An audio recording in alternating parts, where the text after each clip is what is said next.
Hello students, मैं स्तेवर में आपका स्वागत है। आज हम कक्षा 10 के गणित विषय के 50 महत्वपूर्ण एक अंक वाले प्रश्नों को हल करने जा रहे हैं और ये जो प्रश्न होंगे आपके पेपर की दृष्टि से बहुत ही ज़्यादा इम्पोर्टेंट है। तो आप लोग पूरा वीडियो को देखिए और इसमें से जो क्वेश्चन कराया जाएगा उसको अच्छे से कर लीजिए और आपके जो एग्ज़ाम आने वाले हैं मैथ के उसमें पक्का ये सब क्वेश्चन आपको मिल जाएगा। ठीक है, तो आज हम एक अंक वाले प्रश्न को सॉल्व करने जा रहे हैं। तो सबसे पहला क्वेश्चन देखिए। हाँ, और एक चीज़ है, ये जो वीडियो होगा हिंदी मीडियम और इंग्लिश मीडियम दोनों बच्चों के लिए होगा। ठीक है, तो एक ही वीडियो में हम हिंदी और इंग्लिश दोनों को कवर करेंगे। ठीक, तो आइए फिर पहला क्वेश्चन स्टार्ट करते हैं। इसमें पहला क्वेश्चन है, किसी श्रेणी का nवां पद 2n+1 है तो इस श्रेणी का 10वां पद होगा। ठीक है, इंग्लिश में भी देख लीजिए एक बार। The nth term of a series is 2n+1, it's 10th term will be. ठीक, तो देखिए इसमें फर्स्ट क्वेश्चन nth टर्म दे रखा है, यानी nवां पद दे रखा है 2n+1। ठीक है, और इसको हमें कितना 10th टर्म निकालना है, यानी a10 निकालना है। ठीक है, तो n के प्लेस पे क्या रख देंगे, हम 10 रख देंगे। जहाँ जहाँ n होगा वहाँ हम 10 रखेंगे। ठीक, इसका आंसर आ जाएगा। तो a10 = 20+1, इसका आ जाएगा 21। ठीक है, तो बहुत ही ईजी इसका आंसर हो जाएगा। फोर्थ वाला ऑप्शन हो जाएगा, 21 इज़ द करेक्ट आंसर। ठीक है, इसके बाद अगला क्वेश्चन है, sin 25 degree cos 65 plus cos 25 plus into sine 65 का मान ज्ञात कीजिए। यानी evaluate sin 25 cos 65 plus cos 25 sin 65, इसका मान ज्ञात करना है। तो आइए इसको भी सॉल्व कर लेते हैं। ये सब क्वेश्चन बहुत ही इंपॉर्टेंट है, ये पेपर में आते रहते हैं, तो इन सब क्वेश्चन को आप लोग अच्छे से कर लीजिएगा। ठीक है, मैं यहाँ पे बता रहा हूँ, इसको आप लोग देख लीजिए और इसको अच्छे से करने का प्रयास कीजिए। ये सब क्वेश्चन आपको पेपर में दिख जाएंगे। ठीक है, यह है क्वेश्चन, इसको सॉल्व कर लेते हैं। तो देखिए इसमें हमें या तो साइन को चेंज करना या कॉस को, इन दोनों में से किसी एक को चेंज किया। अगर यहाँ पे साइन को चेंज करते हैं तो इसमें कॉस को चेंज कीजिएगा, और इसमें अगर कॉस को चेंज करते हैं तो इसमें साइन को चेंज कीजिए। ठीक है, तो हम यहाँ पे क्या करते हैं, साइन को चेंज कर देते हैं कॉस में। तो हमें पता है कि जब ये कॉस में चेंज होता है तो 90 में से ये थीटा को हम माइनस कर देते हैं और ये 80 ऐसा ही रहेगा। ठीक है, इसमें नो चेंज हो जाएगा। अब इधर हमने साइन को चेंज किया तो इधर हमें कॉस को चेंज करना पड़ेगा। ठीक है, कॉस को चेंज कर देते हैं 90 - 25 से, और ये वाला दूसरा सेम ऐसे ही रहेगा, इसमें कोई चेंजेस नहीं होगा। यहाँ पे फॉर्मूला भी लिख देंगे, क्या क्या हमने फॉर्मूला लगाया। एक तो हमने फॉर्मूला लगाया है sin थीटा = cos 90 - थीटा, और एक फार्मूला लगाया cos थीटा = sin 90 - थीटा। ठीक है, यही तो लगाया ना हमने। यहाँ पे देखिए sin थीटा = cos 90 - थीटा, और यहाँ पे cos थीटा = sin 90 - थीटा, ये फार्मूला यहाँ पे यूज़ हुआ है। अब इसको सॉल्व कर दीजिए। देखिए cos 90 में से 25 माइनस करेंगे तो 65 आ जाएगा, और यहाँ पे ऑलरेडी cos 65 है, प्लस यहाँ पे sin 90 में से 25 माइनस करेंगे तो 65, और यहाँ पे ऑलरेडी sin 65 है। तो यहाँ पे cos 65 का होल स्क्वायर हो जाएगा, यानी cos square 65 plus sin square 65।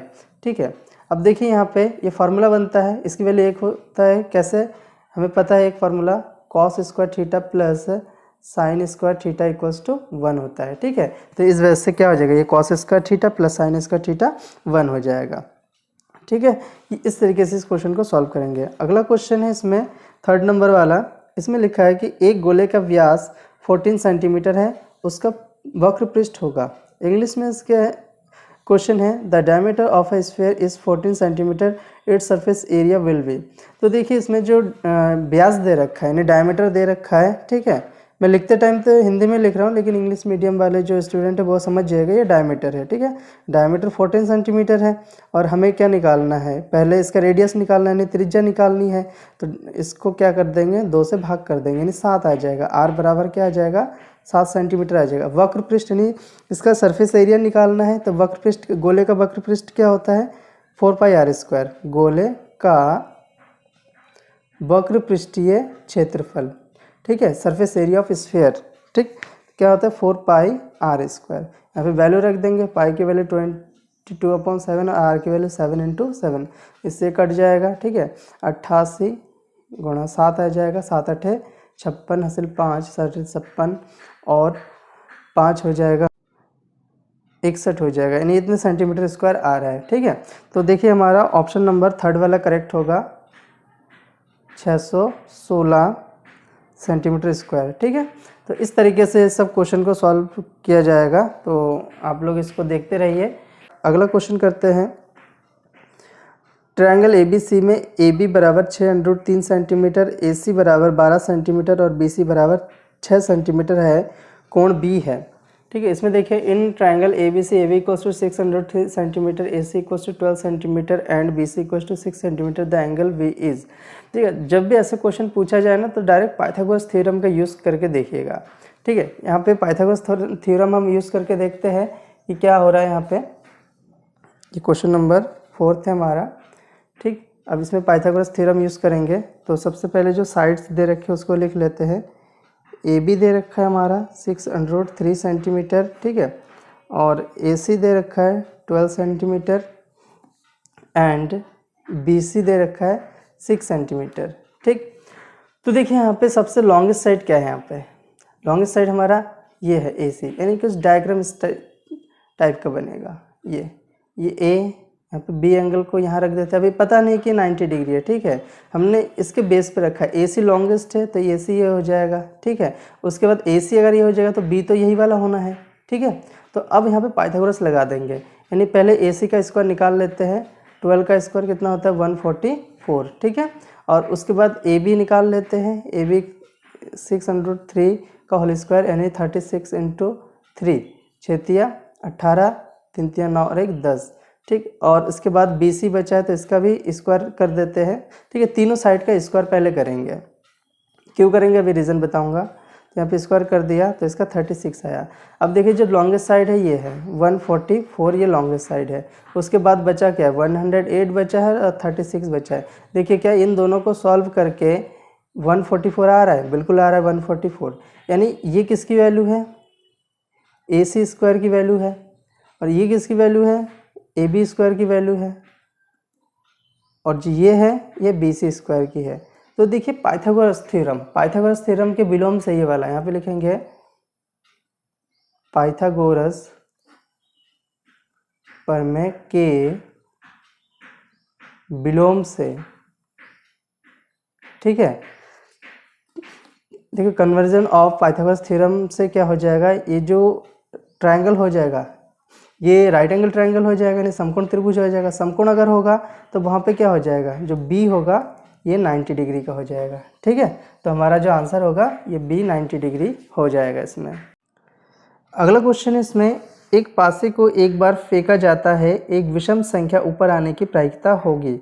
A die is thrown once, the probability of getting an odd number on the top will be. देखिए जब इस एक पासे को ऊपर फेंका जाता है, ठीक है, तो उसमें जो कुल परिणाम होते हैं 1 2 3 4 5 6 ये आते हैं। अब इसमें से विषम नंबर यानी ऑड नंबर कौन कौन से हैं, 1 3 और 5 ये ऑड नंबर है, यानी विषम संख्या है। तो देखिए यहाँ पे सबसे पहले लिखते हैं कुल परिणाम 6 है, क्योंकि ये 1 2 3 4 5 6, और अनुकूल परिणाम यानी ये टोटल इवेंट है और ये पॉसिबल इवेंट है। ठीक है, पॉसिबल इवेंट कितने हो रहे हैं, अनुकूल परिणाम इसमें 3 ही हो रहे हैं। देखिए 1 2 3, यानी 1 3 और 5, तो इसमें टोटल 3 ही लिख देंगे। अब जो प्रायिकता हो जाएगी, ठीक है, प्रायिकता क्या हो जाएगी, अनुकूल परिणाम बट्टे कुल परिणाम होता है, यानी अनुकूल परिणाम हमारे पास कितने हैं, 3 है, और कुल कितने हैं, ये 6 है। 3 कम 3 3 दूनी 6, यानी 1/2 हो जाएगी। ठीक है, तो इसका आंसर जो होगा ये फर्स्ट वाला हो जाएगा, 1/2 इज़ द करेक्ट आंसर। ठीक, इस टाइप से इसको सॉल्व कर लेंगे। नेक्स्ट क्वेश्चन, इसमें बिना लंबी विभाजन प्रक्रिया के बताइए कि परिमेय संख्या 129/2 इंटू 5⁵ इंटू 7⁵ का दशमलव प्रसार शांत है या अशांत आवृत्ति। ठीक है, तो देखिए इसमें जो डिनोमिनेटर है उसको पहले हम देखते हैं कि इसका जो फैक्टराइज है ये क्या है। देखिए इसमें दे रखा है 129, इसको मैं समझा देता हूँ, इसका सॉल्व करना नहीं होता है, बस इसमें थोड़ा समझना होता है कि कैसे सॉल्व होना होता है। देखिए इसके जो डिनोमिनेटर है, यानी हर में अगर 2 और 5 के अलावा कुछ भी होता है तो वो हमारा क्या हो जाएगा, अशांत आवृत्ति हो जाएगा। ठीक है, क्या हो जाएगा, अशांत आवृत्ति हो जाएगा। अगर इसके हर में ओनली 2 की पावर कुछ भी होता या 5 की पावर कुछ भी होता या 2 और 5 दोनों मिक्स में होता तो ये हमारा क्या हो जाता, वहाँ पे शांत हो जाता। लेकिन यहाँ पे 2 और 5 के अलावा क्या आ रहा है, 7 भी आ रहा है, तो यहाँ पे ये क्या हो जाएगा, अशांत हो जाएगा। ठीक है, तो ये थोड़ा सा देख लीजिएगा आप लोग, टर्मिनेटिंग नॉन टर्मिनेटिंग। ठीक, ये जो कंडीशन होती है ये टर्मिनेटिंग की कंडीशन होती है। ठीक है, और इसके अलावा अगर कुछ भी आता है तो वो नॉन टर्मिनेटिंग हो जाएगा। तो इसका आंसर हमारा क्या हो जाएगा, अशांत आवृत्ति यानी नॉन टर्मिनेटिंग हो जाएगा। ठीक है, क्योंकि यहाँ पे 7 भी उपलब्ध है इसलिए। इसके बाद आगे बढ़ते हैं क्वेश्चन की तरफ। एक द्विघात बहुपद ज्ञात कीजिए जिसके शून्यांकों का योग तथा गुणनफल क्रमशः 0 तथा √5 है।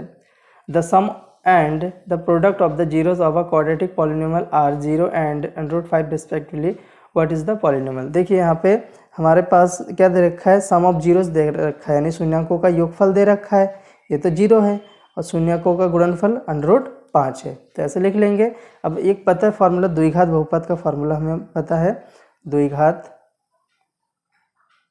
बहुपद बराबर x² minus alpha plus beta x plus alpha beta. ठीक है, अब देखिए x² minus alpha plus beta की जगह क्या रखेंगे, 0 रखेंगे।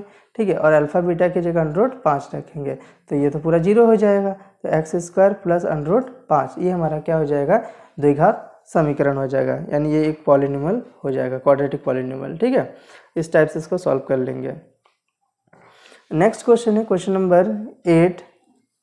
देखिए इसमें कह रहा है कि द्विघात समीकरण x² minus 4x plus 4 equals to 0 के मूलों की प्रकृति बतानी है, यानी find the nature of the roots of quadratic equation x² minus 4x plus 4 equals to 0। तो आइए इसको भी सॉल्व कर लेते हैं। ये जितने भी क्वेश्चन है आपके, ये 1 नंबर वाले क्वेश्चन है, बहुत ही ज़्यादा इंपॉर्टेंट है। अब देखिए इसमें मूलों की प्रकृति के लिए आपने एक फार्मूला पढ़ा होगा विविक्त कर वाला ना, d बराबर b² माइनस 4ac, ये पढ़े हो ना।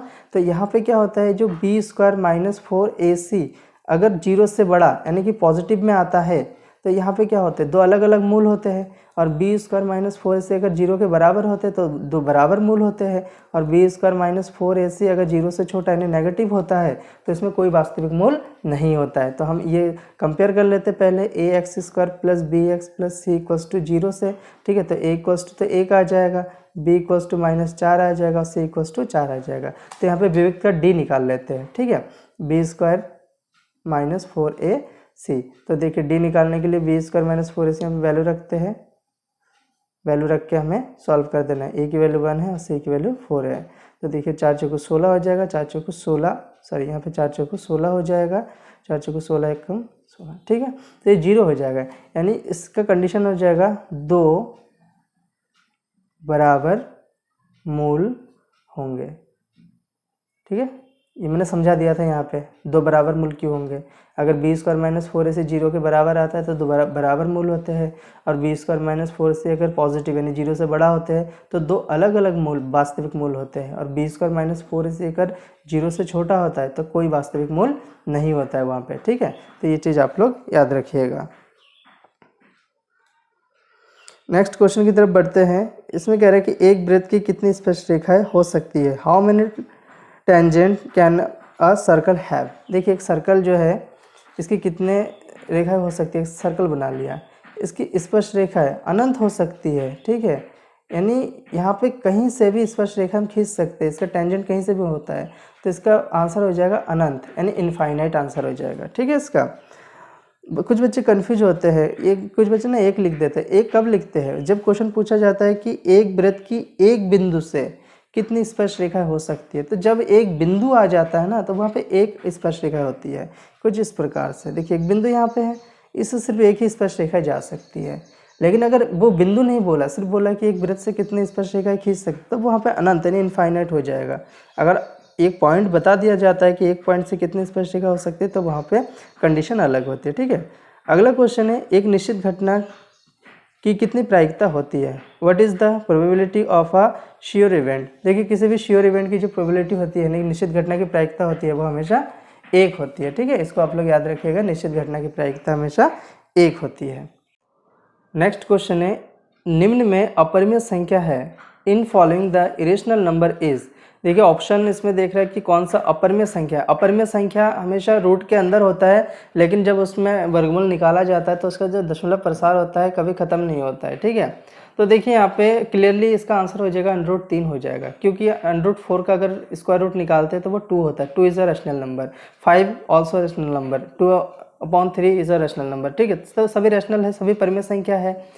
अपरिमेय संख्या कौन सा है? पहला वाला √3। आपने पढ़े होंगे ना कि सिद्ध कीजिए कि √3 एक अपरिमेय संख्या है, ठीक है। तो ये अपरिमेय संख्या है, तो इसका आंसर जो फर्स्ट वाले का आंसर हो जाएगा इसमें, वैसे तो क्वेश्चन नंबर फर्स्ट है, फर्स्ट का फर्स्ट हो जाएगा √3 हो जाएगा, ठीक है। तो ये चीज़ आप लोग थोड़ा कर लीजिएगा। नेक्स्ट क्वेश्चन है, क्वेश्चन नंबर इसी का सेकंड है, द्विघात बहुपद की घात होती है, the degree of a quadratic polynomial is. देखिए द्विघात से ही पता चल रहा है, जिसकी घात 2 है, तो इसका करेक्ट आंसर हो जाएगा थर्ड नंबर ऑप्शन सेकंड वाला, ठीक है। ये वाला करेक्ट हो जाएगा, यानी 2 इसका करेक्ट आंसर है। इसके द्विघात बहुपद की घात 2 होती है। अगला क्वेश्चन है, समांतर श्रेणी 4, 10, 16, 22 का अगला पद होगा। देखिए यहाँ पे 4, 10, 16, 22 का अगला पद होगा। अगला पद देखिए 1, 2, 3, 4 यानी 5, ये 5 हमें फाइंड करना है, ठीक है। इंग्लिश में इसमें देखिए the next term of AP 4, 10, 16, 22 will be. तो यहाँ पे देखिए हमें इसमें ये 5 टर्म फाइंड करना है, तो इसमें A क्या है? A तो 4 है, फर्स्ट टर्म 4 है, और D क्या है इसमें? 10 में से 4 को माइनस कर देंगे तो क्या आ जाएगा? 6 आ जाएगा। तो हमें A5 की वैल्यू क्या होती है? A + 4D, ये वाला फार्मूला भी आप लोगों ने पढ़ा होगा। जितना पद बोला जाता है D हमेशा एक कम होता है, तो इसमें वैल्यू रख दीजिए, आंसर आ जाएगा। A की वैल्यू कितना है? 4 है, और 4 × D की वैल्यू हमारा क्या है? 6 है, ठीक है। तो A5 = 4 + 24 यानी कि A5 = आ जाएगा, तो इसका जो अगला पद होगा ये 28 हो जाएगा, ठीक है। 4 में 24 अगर ऐड कर देंगे तो कितना हो जाएगा यहाँ पे? 28। तो इसका जो नेक्स्ट टर्म हो जाएगा ये हमारा हो जाएगा 28 हो जाएगा। अगला क्वेश्चन है, यदि एक वृत्त का परिमाप और क्षेत्रफल संख्यात्मक रूप से बराबर है तो उस वृत्त की त्रिज्या है, ठीक है। If the parameter and the area of a circle are numerically equal then the radius of the circle is. देखिए इसको समझिएगा, ये क्वेश्चन मैं सॉल्व करके बता देता हूँ कैसे क्या सॉल्व करना है। एक सर्कल है यानी वृत्त है, इसकी रेडियस क्या है? r है। अब इसमें कह रहा है कि इसका जो परिमाप और क्षेत्रफल बराबर है, यानी वृत्त का परिमाप बराबर है वृत्त का क्षेत्रफल, ठीक है। यानी circumference of circle equals to area of circle. तो सर्कमफेरेंस यानी परिमाप क्या होता है? 2πr होता है, और वृत्त का जो क्षेत्रफल होता है वो क्या होता है? πr²। देखिए पाई से पाई कट जाएगा, r से ये वाला r कट जाएगा, यानी r = क्या बचेगा? 2। तो इसका जो आंसर हो जाएगा वो हमारा हो जाएगा फर्स्ट वाला 2 मात्रक, ठीक है। बहुत ईजी क्वेश्चन है, इसको बस समझिएगा ध्यान से। अगला क्वेश्चन इसमें देखिए, उस घटना जिसका घटित होना निश्चित है की प्रायिकता होती है, the probability of an event which is sure to occur is, ठीक है। किसी भी घटना की प्रायिकता, भी थोड़ी देर पहले भी एक क्वेश्चन आया था इस प्रकार का, किसी निश्चित घटना की प्रायिकता हमेशा 1 होती है, इसको ध्यान रखिएगा, ठीक है। ये मोस्ट इंपॉर्टेंट, जो रिपीटेड हो रहा है ना, इसका मतलब है कि ये आ सकता है, इसको आप लोग अच्छे से पढ़ लीजिएगा। नेक्स्ट क्वेश्चन है, द्विघात समीकरण x² - 9 = 0 को हल कीजिए, यानी solve the quadratic equation x² - 9 = 0। तो देखिए इसको कैसे सॉल्व करेंगे? x² - 9 = 0 है, ठीक है। तो x² क्या हो जाएगा? 9 हो जाएगा। x = ±√9 यानी x = ±3। इट मीन्स x की वैल्यू एक बार प्लस का 3 होगा, एक बार माइनस का 3 होगा, ठीक है। ये आंसर इसका हो जाएगा, ठीक। इजी क्वेश्चन है, ज़्यादा टफ नहीं है। अगला क्वेश्चन है, यदि cot A = 8/15 तो tan A का मान ज्ञात कीजिए। और इंग्लिश में इसमें है, if cot A = 8/15 then calculate the value of tan A। देखिए यहाँ पे जो दे रखा है उसको पहले लिख लेते हैं। cot A = 8/15 है। देखिए फार्मूला में पता है tan A = 1/cot A, तो हमें tan A निकालना है ना, तो cot की वैल्यू रख दीजिए। cot की वैल्यू यहाँ पे क्या रखेंगे? 8/15 रखेंगे, ठीक है। ये जब ऊपर चला जाएगा तो क्या हो जाएगा? tan A = 15/8 हो जाएगा, ठीक। बस सॉल्व हो गया ये, ठीक है। तो ये इजी क्वेश्चन है, ज़्यादा टफ नहीं है ये वाला। अगला क्वेश्चन इसमें है, दो समरूप त्रिभुजों की भुजाएं 4:5 के अनुपात में है तो उनके क्षेत्रफल का अनुपात ज्ञात कीजिए। देखिए जो समरूप त्रिभुज के क्षेत्रफलों का अनुपात होता है, तो ये फॉर्मूला लगाना है, ठीक है। फॉर्मूला इसमें है कि दो समरूप त्रिभुजों के क्षेत्रफलों का अनुपात बराबर उसके भुजाओं के अनुपात का स्क्वायर होता है, ठीक है। तो भुजा इसमें कितना है, 4:5 यानी 4/5 का होल स्क्वायर है, ठीक है। 4 चौको 16, 5 पंजे 25, तो 16:25 होगा, ठीक है। मैंने यहाँ पे फार्मूला यूज़ नहीं किया है, आप लोग इसमें लिखिएगा फार्मूला, ठीक है। इसमें लिखना है कि दो समरूप त्रिभुजों के क्षेत्रफलों का अनुपात बराबर समरूप त्रिभुजों के भुजाओं का अनुपात का होल स्क्वायर, फिर जाके ये लाइन लिखना है, ठीक है। तब ये पूरा कंप्लीट सॉल्व हो जाएगा। 9th वाला क्वेश्चन है, उस वृत्त पर स्थित किसी बिंदु पर वृत्त की कितनी स्पर्श रेखाएं हो सकती है। देखो वृत्त पर स्थित किसी बिंदु पर, ठीक है, कितनी स्पर्श रेखाएं हो सकती है। जैसे ये वृत्त है, इस पर स्थित एक बिंदु है, ठीक है, इससे कितनी स्पर्श रेखाएं जा सकती है, अभी बताया था 1, ठीक है। इसका क्या हो जाएगा, 1 हो जाएगा, यानी वृत्त पर स्थित किसी बिंदु पर कितनी स्पर्श रेखा हो सकती है। वृत्त पर एक बिंदु स्थित है, एक ही स्पर्श रेखा इसमें हो सकती है, तो आप लोग हिंदी में लिख दीजिएगा कि एक ही स्पर्श रेखा हो सकती है इसमें, ठीक है। नेक्स्ट क्वेश्चन है, किसी बंटन का माध्य ज्ञात कीजिए यदि इसकी माध्यिका और बहुलक 45 और 13 हो।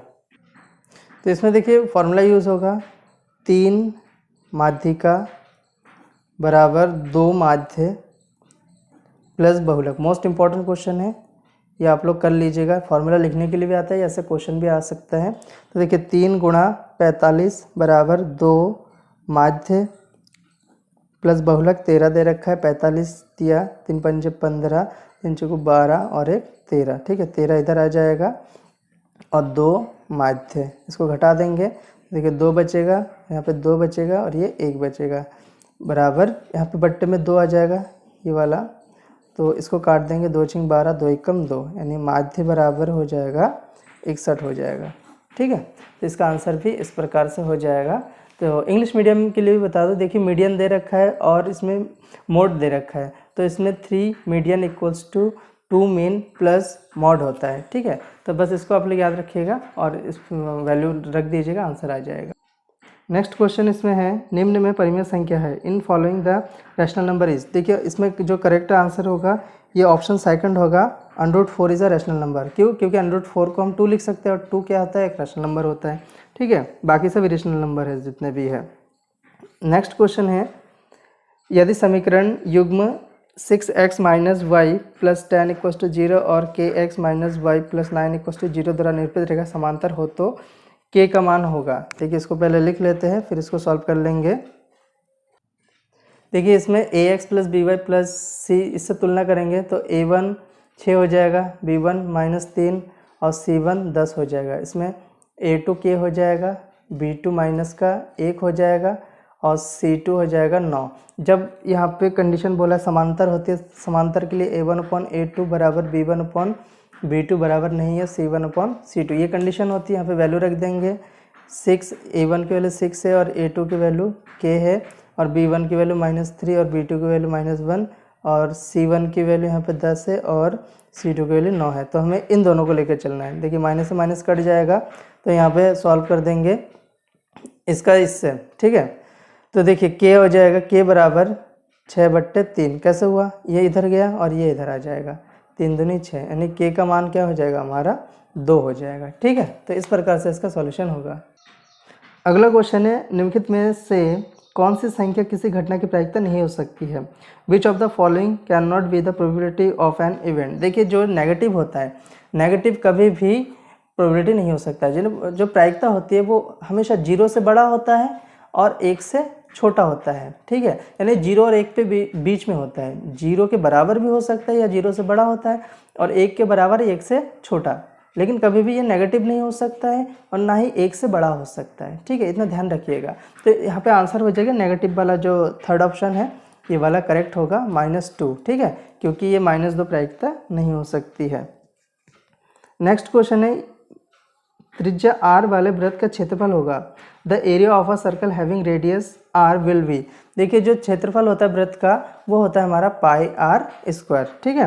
तो इसमें जो करेक्ट ऑप्शन होगा, ऑप्शन नंबर सेकंड होगा πr², ठीक है। एरिया ऑफ सर्कल यानी वृत्त की जो क्षेत्रफल होता है, ठीक है। अगला क्वेश्चन है 5th वाला, वृत्त के बाहर स्थित किसी बिंदु से वृत्त पर खींची जा सकने वाली स्पर्श रेखाओं की संख्या। The number of tangent that can be drawn to the circle through a point lying outside the circle. देखिए आउटसाइड द सर्कल एक वृत्त बना लेते हैं, ठीक है, इसके बाहर एक बिंदु लगा लेते हैं। यहाँ पे स्पर्श रेखा एक तो ये हो जाएगा और एक ये, यानी इसका आंसर हो जाएगा 2, यानी 2 स्पर्श रेखाएं खींची जा सकती है। नेक्स्ट क्वेश्चन इसमें है बहुपद एक्स स्क्वायर माइनस 3 के शून्य ज्ञात कीजिए। Find the zeros of the polynomial x square minus 3। X square minus 3 equals to 0 ले लेंगे, यानी एक्स स्क्वायर इक्वल्स टू 3 ले लेंगे, तो x equals two plus minus √3, तो एक्स की वैल्यू एक बार प्लस का √3 हो जाएगा और एक बार एक्स की वैल्यू हो जाएगा माइनस का √3। बस ये आंसर हो जाएगा इसका, ठीक है।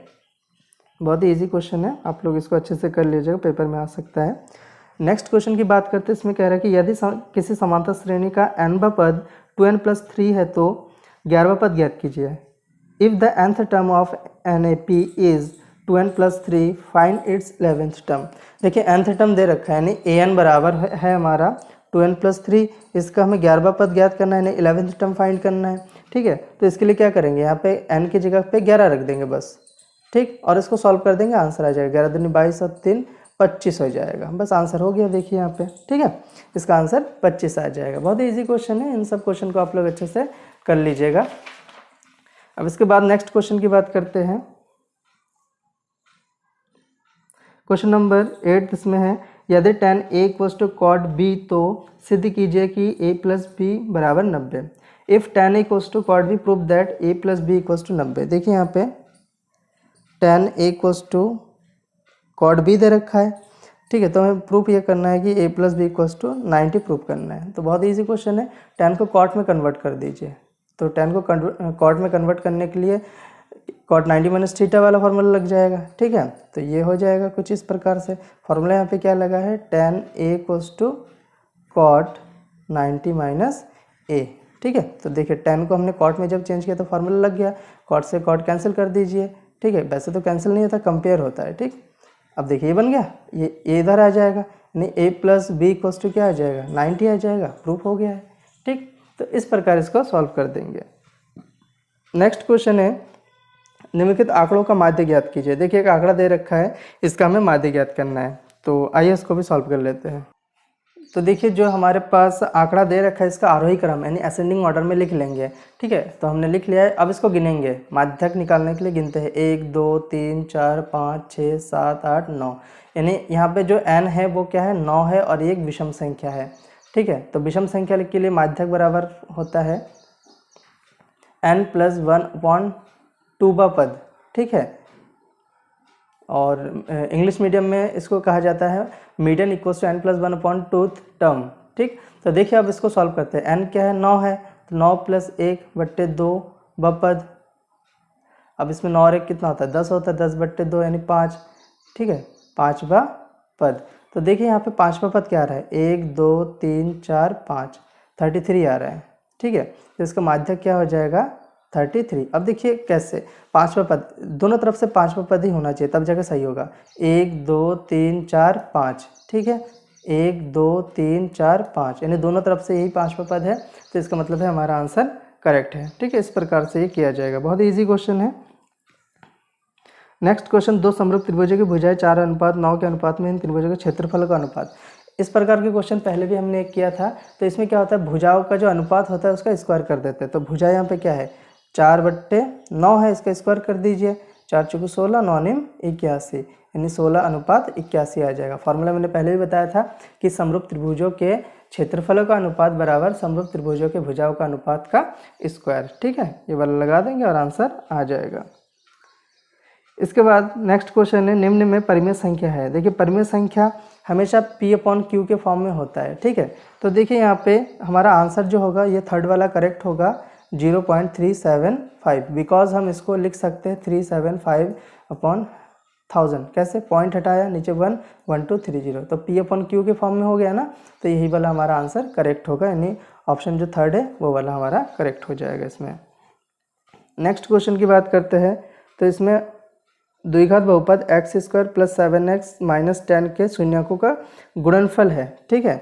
तो देखिए इसमें the product of 10 zeros of quadratic polynomial x² + 7x plus 10, ठीक है। इसमें थोड़ा सा मिस प्रिंट है इंग्लिश वर्जन में, तो हम नेगेटिव वाले से ही करके देखते हैं जो हिंदी मीडियम में के लिए है। X square plus 7x minus का 10, ठीक है, इक्वस टू 0, यानी शून्यकों का गुणनफल बोला है। तो देखिए एक फार्मूला हमें पता है, alpha beta equals to c upon a, पता है ना ये। तो यानी यहाँ पे सबसे पहले ना इसकी तुलना करना पड़ता है, a x plus b x, a x square plus b x plus c equals to 0 से तुलना करते हैं। तो ए बराबर ए मिलता है, 1 मिलता है, बी बराबर 7 मिलता है और सी बराबर माइनस का 10 मिलता है। तो जो शून्यकों का गुणनफल हो जाएगा वो क्या हो जाएगा, सी अपॉन ए होता है, ठीक है, सी अपॉन ए। तो सी की वैल्यू रख दीजिए यहाँ पे -10 और ए की वैल्यू रख दीजिए 1। तो क्या आ जाएगा यहाँ पे, alpha beta equals to minus का 10 हो जाएगा। और अगर यहाँ पे मान लीजिए कि प्लस का 10 होता, ठीक है, तो कोई दिक्कत नहीं है, यहाँ पे भी प्लस हो जाता, फॉर्मूला जब लगाएंगे तब भी प्लस हो जाता, बस हो गया यहाँ पे, ज़्यादा कुछ नहीं करना है इसमें, ठीक है। नेक्स्ट क्वेश्चन है, द्विघात समीकरण 2x² माइनस 4x प्लस 3 बराबर 0 का विविधकर होगा। देखिए विविधकर में निकालने के लिए d equals to b square minus 4ac होता है, ठीक है। तो इसको भी सॉल्व कर लेते हैं। 2x² minus 4x plus 3 equals to 0, इसकी तुलना भी इससे कर दीजिए, a x square plus b x plus c equals to 0 से। यानी ए की वैल्यू 2 है, बी की वैल्यू माइनस का 4 है और सी की वैल्यू 3 है। तो डी बराबर क्या होता है, बी स्क्वायर माइनस 4ac होता है, ठीक है। तो यहाँ पे वैल्यू रख दीजिए, बी की वैल्यू माइनस का 4 का स्क्वायर माइनस 4a और c। इसको सॉल्व करते हैं, 4 चौको 16 माइनस 4 दूनी 8, 8 तिया 24। तो इसका आंसर क्या हो जाएगा, माइनस का 8 हो जाएगा, ठीक है, माइनस का 8 है। अब देखिए ये नेगेटिव आया है तो इसमें जो विविधकर होगा ये माइनस का 8 हो जाएगा, यानी ऑप्शन 4 हमारा सही है, माइनस का 8, ठीक है। इस प्रकार से इसको सॉल्व कर देंगे। आगे लिखा है कि वृत्त के एक बिंदु पर कितनी स्पर्श रेखाएं हो सकती है। अब देखिए क्वेश्चन, वृत्त के एक बिंदु पर बोल दिया पहले से ही, एक बिंदु, तो एक बिंदु पर एक ही स्पर्श रेखा हो सकती है, ठीक है, एक ही स्पर्श रेखाएं होंगे इसमें। इसके बाद नेक्स्ट क्वेश्चन की तरफ बढ़ते हैं। इसमें पूछा गया कि असंभव घटना की प्रायिकता होती है। कोई भी असंभव जो घटना होती है उसकी जो प्रायिकता होती है, हमेशा याद रखिएगा असंभव घटना की प्रायिकता 0 होती है, ठीक है। कोई भी असंभव घटना की जो प्रायिकता होती है हमेशा क्या होती है, 0 होती है। तो इसका फर्स्ट वाला ऑप्शन सही है, 0 हो जाएगा इसका आंसर, असंभव घटना की प्रायिकता। इसके बाद समांतर श्रेणी AP 1, 4, 7, 10 का 10वां पद, देखिए 1, 4, 7, 10, ठीक है, इसका 10वां पद हमें ज्ञात करना है। तो यहाँ पे 10वां पद ज्ञात करने के लिए देखिए ए बराबर तो 1 दे रखा है और डी बराबर क्या हो जाएगा, 4 में से 1 घटा देंगे तो 3 हो जाएगा। 10वां पद यानी a 10 equals to a plus 9d हो जाएगा, यानी एक पद कम। तो ए 10 बराबर ए प्लस 9d की वैल्यू 3 है। देखिए 1 9 तिया 27 हो जाएगा, यहाँ पे इसका आंसर 28 हो जाएगा, यानी कि इसका 10वां पद क्या हो जाएगा, 28 हो जाएगा, ठीक है। इस प्रकार से इसको हल करें। अगला क्वेश्चन है, इसमें साइन ए बराबर दे रखा है 3/5, तो हमें निकालना है कॉस ए, ठीक है। तो देखिए फॉर्मूला में पता है, sine square theta plus cos square theta बराबर 1 होता है। यहाँ पे ए ले लीजिए थीटा की जगह, ठीक है। अब यहाँ पे वैल्यू रख दीजिए साइन की, 3/5 का square plus cos square a equals to 1 है। तो 3 तिया 9, 5 पंजे 25 प्लस कॉस स्क्वायर ए बराबर 1 हो जाएगा, ठीक है। अब ये इधर चला जाएगा, यानी कॉस स्क्वायर ए बराबर 1 माइनस 9 25/ए हो जाएगा, ठीक है। अब इसमें जब सॉल्व करेंगे तो कॉस स्क्वायर ए बराबर 25 में से 9 घटा देंगे और बट्टे 25 बचेगा, ठीक है। कॉस स्क्वायर ए बराबर 16/25। जब वर्गमूल इधर आ जाएगा, देखिए इसके ऊपर स्क्वायर था ना, अब स्क्वायर जब इधर आ जाएगा तो वो वर्गमूल बन जाएगा ऐसे करके, यानी 16/25। तो इसका आंसर हो जाएगा प्लस माइनस 4/5, यानी कॉस की वैल्यू जो हो जाएगी वो प्लस माइनस 4/5 हो जाएगी, ठीक है। इसके बाद अगला क्वेश्चन देखिए, इसमें कह रहा है कि चित्र में DE समानांतर BC है तथा AD/DB बराबर 2/3 है। यदि EC बराबर 6 सेंटीमीटर हो तो A ज्ञात कीजिए। देखिए थेल्स प्रमेय आप लोगों ने पढ़ा होगा, ठीक है, थेल्स प्रमेय की मदद से ये होगा। सबसे पहले इसमें 2 त्रिभुज बना लेते हैं। देखिए एक ABC और एक बना लेते हैं DE और F। तो एक फॉर्मूला होता है इसमें, समरूप त्रिभुजों के क्षेत्रफलों का अनुपात बराबर समरूप त्रिभुजों के भुजाओं का अनुपात, ठीक है, इसका होल स्क्वायर होता है। अब देखिए समरूप त्रिभुजों के क्षेत्रफल इसमें क्या दे रखा है, 64 और 81 दे रखा है अनुपात, और भुजा इसमें देखिए क्या है, EF दे रखा है हमारा, EF दे रखा है 18, और हमें BC निकालना है। हमेशा संगत भुजा होता है, ये भी याद रखना। देखिए BC ये है, इसकी संगत भुजा ये है। अब पहले हमने यहाँ पर लिखा है त्रिभुज ABC का क्षेत्रफल लिखा है, नीचे त्रिभुज DEF का लिखा है, तो यहाँ पे ऊपर ABC की ही भुजा आएगी यानी BC आएगी, और यहाँ पे क्या हो जाएगा, EF आ जाएगा, ठीक है। अब इसको सॉल्व करते हैं, इसका होल स्क्वायर भी है, इसके इधर आके स्क्वायर रूट हो जाएगा, ठीक। अब यहाँ पे BC EF का मान तो दे रखा है 18, ठीक। अब इसका वर्गमूल है तो ये तो 8 हो जाएगा और ये 9 हो जाएगा, तिरछी गुणा होकर ये 18 इधर चला जाएगा, यहाँ बचेगा BC, 9 दूनी 18, 8 दूनी 16, यानी BC का मान क्या हो जाएगा, 16 सेंटीमीटर हो जाएगा, ठीक है। तो बस ये सॉल्व हो गया। नेक्स्ट क्वेश्चन है, समांतर श्रेणी 3/2, 1/2, -1/2, -3/2 के लिए प्रथम पद और सार्वंतर। देखिए प्रथम पद तो इसमें क्या हो जाएगा, 3/2 हो जाएगा, और सार्वंतर यानी D हो जाएगा। दूसरे पद में से पहले पद को घटा देंगे, ठीक है, तो ये घट के आ जाएगा -2/2 यानी -1, D बराबर आ जाएगा यहाँ पे -1 आ जाएगा, ठीक है। यहाँ पे फॉर्मूला पता है ना, D बराबर A2 - A1 होता है, तो उसी से ये निकाला गया है, ठीक है। आई होप समझ में आ गया होगा। अगला क्वेश्चन है, क्वेश्चन नंबर 5, इसमें दिखाया गया है प्रथम 100 धन पूर्णांकों का योगफल, यानी 1 + 2 + 3 + 4 + 100 धन पूर्णांकों के योगफल। तो देखिए इसका जो फॉर्मूला होता है SN बराबर n/2 और यहाँ पे n + 1 होता है, ठीक है, ये फार्मूला होता है, इसको याद रखिएगा। तो यहाँ पे n क्या है, 100 है ना, 100 धन पूर्णांक है, 100/2, और यहाँ पे 100 + 1 हो जाएगा, यानी ये तो 50 हो जाएगा, ठीक। तो 50 गुणा 101। अब इसको सॉल्व कर देते हैं, ठीक है, 0 आ जाएगा, 5 एकम 5 0, 5 एकम 5, ठीक। तो ये 50 का जब 101 से गुणा करेंगे तो ये आ जाएगा हमारा आंसर, ठीक है। तो इस प्रकार से ये भी हल हो जाएगा। अगला क्वेश्चन है, एक गोले की त्रिज्या 8 सेंटीमीटर, उसका वक्र पृष्ठ होगा। देखिए त्रिज्या 8 सेंटीमीटर दे रखा है, वक्र पृष्ठ का क्षेत्रफल क्या होता है, 4πr² होता है, तो 4 गुणा 22/7 और 8 गुणा 8 हो जाएगा, ठीक है। तो देखिए 22 × 88 होता है, 8 × 8 = 64/7, इसको गुणा कर देते हैं, तो इसका आंसर हो जाएगा हमारा 5632/7। देखिए इतना भी रख सकते हैं आंसर, या दशमलव में भी निकालना है तो निकाल सकते हैं, ठीक है, उसमें कोई दिक्कत नहीं है। इसके बाद नेक्स्ट क्वेश्चन है, एक निश्चित घटना की प्रायिकता कितनी होती है, 1 होती है, पहले भी बता दिया, रिपीटेड क्वेश्चन आ गई है, ठीक है। और इसके बाद नेक्स्ट क्वेश्चन है, क्वेश्चन नंबर 9, इसमें कह रहे हैं कि दी गई आकृति में 2 संकेंद्री वृत्त जिसका केंद्र O है की त्रिज्या 5 सेंटीमीटर और 3 सेंटीमीटर है, ठीक है। इसमें कह रहा है कि एक बाह्य बिंदु P से इन वृत्तों पर 2 स्पर्शिका P और PV खींची जाती है, P ये 12 सेंटीमीटर है, तो PV ज्ञात कीजिए। तो देखिए चित्र कुछ इस प्रकार से है, ये AP दे रखा है 12 सेंटीमीटर, OA बड़े वृत्त की त्रिज्या 5 सेंटीमीटर और OB छोटे वृत्त की त्रिज्या 3 सेंटीमीटर। और हमें पता है कि जो त्रिज्या होता है स्पर्शिका पर हमेशा लंब होता है, तो पहले ना हम पाइथागोरस लगाएंगे त्रिभुज AOP में पाइथागोरस प्रमेय से, ठीक है। अभी इसका कॉन्सेप्ट बता दूंगा, पाइथागोरस प्रमेय से कॉन्सेप्ट ये है कि पाइथागोरस प्रमेय से हम ये निकाल लेंगे, ये वाली भुजा, और ये जब पता चल जाएगा तो ये भी हमारे पास है, तो इसकी मदद से ये निकालेंगे। हमें निकालना तो P भी यही निकालना है ना, तो ये हमारा कॉन्सेप्ट होगा। तो देखिए OP², ये तो क्या है, 90 के सामने वाला कर्ण होता है, यानी कर्ण का स्क्वायर बराबर आधार का स्क्वायर, यानी OA आधार है और लंब है AP, लंब हो जाएगा। तो OP² बराबर OA हमारे पास है 5 सेंटीमीटर, ठीक है, और AP दे रखा है 12।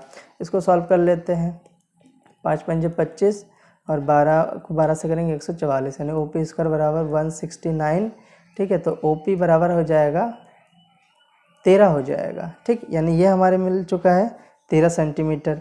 अब यहाँ पे लिखेंगे त्रिभुज OBP में, इसमें भी सेम वही कंडीशन है, ये त्रिज्या स्पर्श रेखा पर लंब होती है, यानी 90 इसके सामने वाला कर्ण है।